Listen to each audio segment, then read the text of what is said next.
Hitting some more BB and a little bit of Albert, still in the key of A, utilizing chord forms, some you're familiar with, some not, and using this as a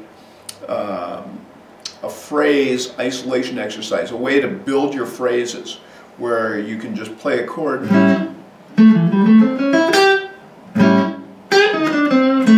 and play a riff and then a chord. So it's great fun to play along with a groove track or with a metronome to really get your timing down and build those riffs around it. So I'll just take my time and play this through for you.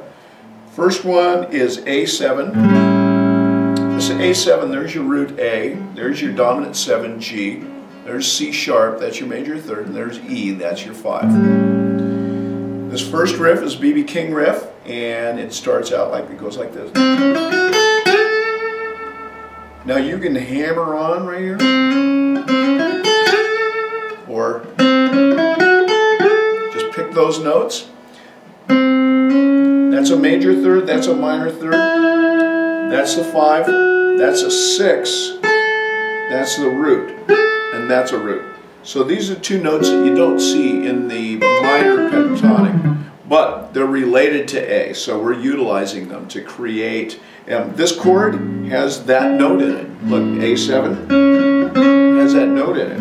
If it was an A6, it would have that note in it. It's an A7. So we're playing to the chord, which gives you a little more inside sound, a little sweeter. So then we hit the same chord again, and we've got a response. So, and all I'm doing is I'm just giving that just a little bit of a bend. I'm using support when I bend there. 8th fret, and then coming back to the 5th fret, staying in the box. Right, all the way. And finish up with that. A7 again. We're going to do that nice climb, but we're going to do it with a hammer on. Slide.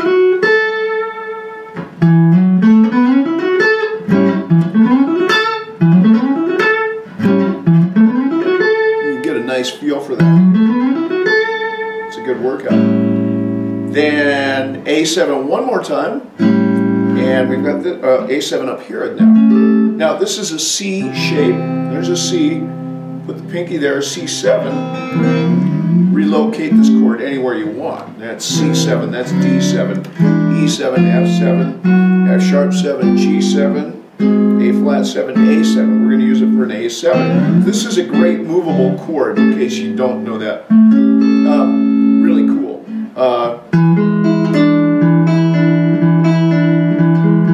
Little song I wrote. Okay, so the riff that I've got written there for you, go with this chord. Play it nice and slow.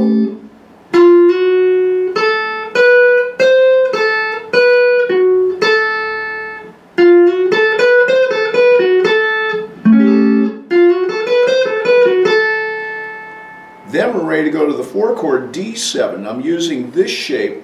It's an A7 shape. Marked up here at the 5th fret, and we're going to play this riff. One of the riffs off of the chart that we did on the 11th of December.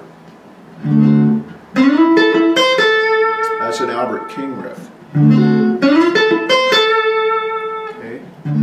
Then we're going to play that chord again and play this riff, another Albert King riff.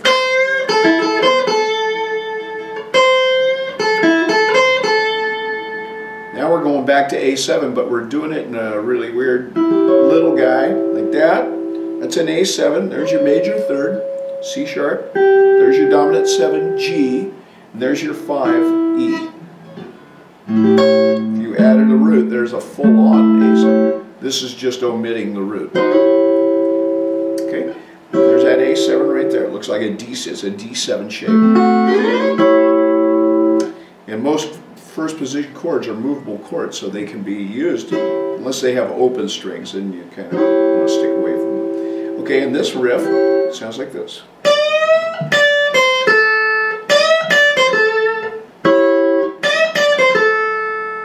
Then the last new chord is this shape. It's an E7 shape. There's E, add the pinky there, move it up to here, it becomes A7. And so the A7 chord, the riff that I'm going to play is this again.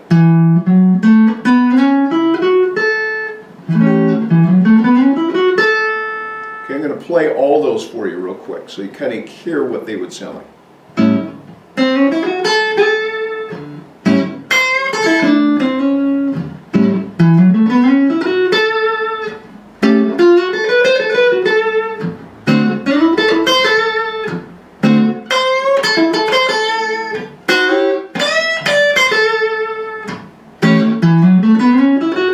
Now we're ready to go to the 5 chord, which would be E7